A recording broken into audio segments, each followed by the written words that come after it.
Hablar un poquitito de economía, nos vamos a ir con una nota en vivo, por supuesto, con Mariano Sardanz, que es economista. Con él estamos conectados. Hola, Mariano, muy buenos días. Sofía Bustamante y Javier Díaz, les saludamos. Buen día, ¿cómo andan? Muy bien, muy bien. Bueno, hay mucho por hablar. Hoy con Sofía hablábamos a propósito digamos, por un lado, bueno, hoy se va a conocer el índice de inflación a las 4 de la tarde, ¿no es cierto? Hay alguna perspectiva de aumento para el año próximo, se habla de no menos del 40% la inflación para este 2019, ¿no? Sí, es correcto. Lo que se espera para este mes está en promedio más o menos del 2.5, es lo que nos informan a través de diferentes consultoras que miden, ¿no? Recordemos que en el mundo el índice oficial de la inflación siempre es una sorpresa, hay estimaciones y bueno, las estimaciones, en definitiva, lo que nosotros usamos, por ejemplo, en nuestro caso que gerenciamos patrimonios, es un promedio, ¿no? Y eso nos está dando entre 2.5, 2.6 aproximadamente. Mariano, ¿qué tal? Sofía Bustamante. En lo que tiene que ver por ahí... Te saluda. ¿Qué tal, Sofía? Buen día. Buen día, perdóname. Quería saber, porque se estaba hablando muy seguido esto de que probablemente en el segundo semestre tengamos una tasa promedio del 2%, y ahora ya esa expectativa, se esfumó un poco. No sé vos qué pensás. Bueno, claramente por el escenario electoral se ha decidido frenar el sinceramiento de las tarifas o el ajuste de las tarifas a lo que debiese ser, ¿no? Y obviamente eso va a terminar tarde o temprano sucediendo y seguramente después del el escenario electoral, ¿no? Eso lo que va a hacer que todo esto acumulado que deberían haber actualizado, por ahí electricidad, prepagas y un par de ítems más, bueno, todo ese acumulado que no se va haciendo en estos meses que termine siendo de golpe después de las elecciones, ¿no? Con lo cual, obviamente, va a incidir mucho y de ahí en nuestro foco, que es el cuidar los patrimonios o cuidar el dinero de la gente, el tema es dónde te refugias de la inflación, ¿no? Ahí es donde está el punto del ahorrista, más allá del consumidor y cómo le pega en el bolsillo a cada uno. ¿Y ustedes qué recomiendan? ¿Dónde están refugiando a sus inversores? Muy buena pregunta. Bueno, mira, ante todo nosotros venimos reclamando hace rato de que las tasas se mensualicen. Viste que siempre los instrumentos de inversión, desde los plazos fijos, todos siempre te dan la tasa anual, la tasa para adelante, ¿sí? Yo siempre pongo como ejemplo a mi mamá, ¿no?, que es maestra de educación especial. Ella no entiende muy bien que por un lado le dicen la tasa de, ¿cómo va a ser la tasa de este mes de la inflación? Que estamos hablando de un 2.5, 2.6 y que de repente te den un plazo fijo con una tasa del 40 y pico, 50, depende las opciones de banco. Entonces está media perdida. Entonces, por eso es clave a partir de ahora dar el dato o que los instrumentos financieros también den la tasa mensualizada, porque si vos tenés una expectativa de un 2.5 de inflación mensual, pero un plazo fijo que te paga un 3% mensual, ahí decís, pucha, me cubre el dinero de la inflación, no se me derrite por la inflación. El poder adquisitivo de mi plata está protegida. Y bueno, ese es uno de los primeros puntos que nosotros estamos reclamando, que a la gente se le explique cómo calcular ese tipo de cosas o que se le den este tipo de parámetros. Tasa de inflación mensual con tasa de colocación mensual.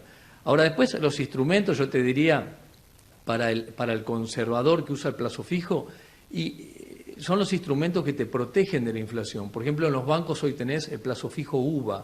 UVA es muy parecido a la inflación. Entonces, fíjate que el plazo fijo te da UVA más tasa, ¿sí? UVA más 3, UVA más 5. Eso quiere decir que te está dando la tasa de la inflación más 5 puntos por arriba de inflación, 5 puntos anual. Otra alternativa muy buena son los bonos que ajustan por ser también, que ya son títulos, por ejemplo, un poquito más largos, de meses o de años, ¿sí? Son los instrumentos. Después están las letes del gobierno, que son que ajustan por ser, que son que en el campo, te diría en la jerga, se la conoce como leser, ¿sí? Letras que ajustan por ser. Entonces, hay instrumentos que ya te permiten ajustar por inflación, lo cual es muy bueno cuando años atrás no existían ese tipo de instrumentos. Mariano, yo siempre digo que en Brasil, por ejemplo, sí. Sí, completa la frase, simplemente. No, yo siempre digo el caso de Brasil, viste que todos dicen que en Brasil todos invierten en reales, y es verdad. Entonces cuando uno le pregunta, bueno, ¿por qué crees que invierten en reales? No, pues son nacionalistas, porque son... No son tontos los brasileros. En Brasil ya hace 43 años al ahorrista lo cubren por inflación, lo protegen de la inflación. Ahora, los anteriores 50 años también hubo situaciones nefastas donde no lo protegían, pero desde hace 43 años ya lo cuidan. Cuando empezaron a cuidarlo y vino la primera crisis cambiaria, todos los brasileños fueron al dólar, como pasó el año pasado. Pero en la segunda crisis cambiaria, que pasó 6 años después, fueron muchos, pero muchos menos que en la primera, pues ya empezaron a entender que la clave era ganarle a la inflación.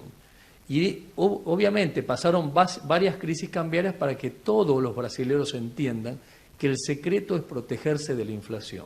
Fíjate que ahora estamos hablando, subió mucho el dólar el año pasado, pero ahora ya estamos hablando de atraso cambiario. Sí.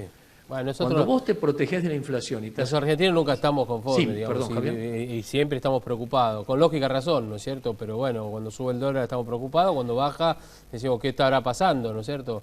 ¿Sabés qué te quería preguntar, Mariano? Respecto de... A ver, esta es una elección muy particular, sobre todo en principio porque es un gobierno no peronista, que va a concluir su mandato, veremos si renueva o no, pero va a concluir su mandato, quiero decir, en la totalidad de su mandato, los 4 años o los 6 años en su momento, pero el fin del mandato completo. Y para vos, como economista, ¿la clave va a estar en la economía para que el indeciso defina su voto? Bueno, mira, nosotros como premisa jamás usamos las encuestas, no le creemos a las encuestas. Ya nos enseñaron hace varios años los especialistas de por qué no querer las encuestas. Nosotros es el ejemplo que damos con, viste, los informes que llegan de los bancos de inversión, Sí. ¿no? De los grandes bancos de inversión de afuera. Y a todo el mundo le llega gratis, se circulariza por todos lados. Y es clásico, ¿por qué vos que no pagaste nada te llega esa información tan preciada, ¿no? Y pues, ¿cómo se juega con eso? Cuando te dicen comprar, pues ellos están vendiendo, cuando te dicen vender, pues ellos están comprando. Funciona de esa forma. Por eso, a las encuestas, igual que a los research o a los informes de los bancos de inversión, nosotros no le creemos y hay razones técnicas de por qué. Entonces, nosotros lo que buscamos a nivel, vuelvo a decirte, nosotros gerenciamos patrimonios, ¿sí? Patrimonios de familia con mucha plata o poca plata. Generalmente nuestro cliente es el dueño de una pyme. Pero nosotros lo que buscamos siempre y nos enseñan es buscar indicios.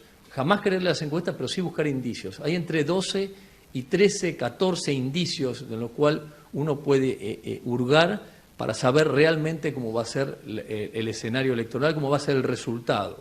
Y en base a esos indicios, en este caso eleccionario, pero también tomamos indicios económicos, indicios tributarios y demás para diferentes áreas, tomamos decisiones. Los indicios a nosotros nos dan las probabilidades y en base a las probabilidades tomamos las decisiones de ¿Y hoy inversión. qué indicios tienen? A ver, de lo que te dicen, no digo 12, pero algunos de los que tengan más importantes.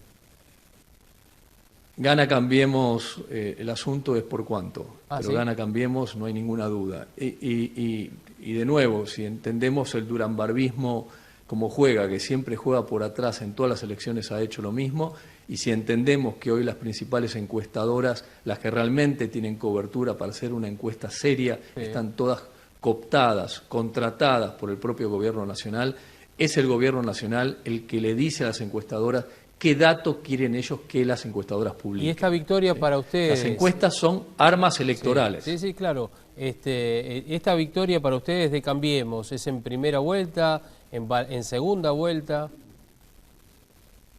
Bueno, se están jugando para primera vuelta, hoy se están dando ciertos lujos que está bien, fíjate, por eso hay que buscar estos indicios. Hoy se están dando el lujo de, por ejemplo, comerle votante al núcleo duro del kirchnerismo, a través de videos, a través de mensajes que van dirigidos específicamente a ellos. Entonces, que ganan es seguro, la incógnita es si logran hacerlo en primera vuelta. Y obviamente en base a esos indicios y esos resultados que nosotros vemos es que tomamos las probabilidades y obviamente tomamos las decisiones de inversión, pero siempre, como decimos, lo técnico, una cosa es la decisión técnica de cómo invertir, pero siempre el límite de lo técnico es lo emocional. Y nosotros tenemos casi 600 clientes, son 600 carteras diferentes. Es imposible que vos y yo podemos tener la misma edad, la misma plata, el mismo sueldo, la misma composición familiar. Es imposible que tu cartera sea igual a la mía, es imposible. Y bueno, como decimos nosotros, si a vos lo que nosotros vemos no te deja dormir a la noche, y bueno, ese es el límite. Vos tenés que dormir a la noche porque al otro día tenés que hacer foco en tu mejor inversión, que es tu trabajo, tu empresa, tu comercio, ¿no? Mariano, y entonces con este escenario, bueno, que ganaría Cambiemos, ¿vos crees también que vendría algo mejor para el oficialismo? Es decir, que ya vimos pisos en cuanto a todas las variables económicas tan horribles que salieron en los últimos meses. Mirá, Sofía, el ajuste está hecho. Argentina ha hecho un ajuste brutal en 9 meses, lo que a Grecia le costó 9 años, y no lo sentimos tanto gracias al préstamo del Fondo Monetario.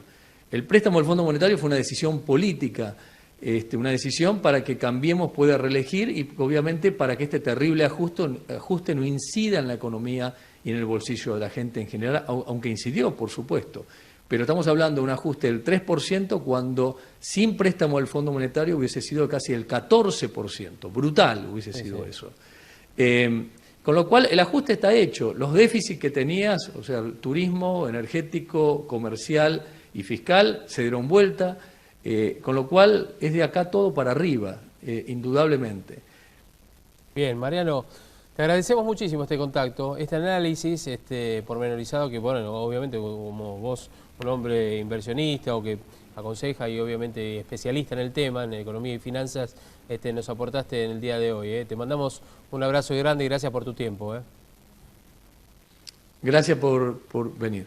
Bien, gracias. Mariano Marzans, a propósito de este análisis que ha hecho hace algunos momentos nada más.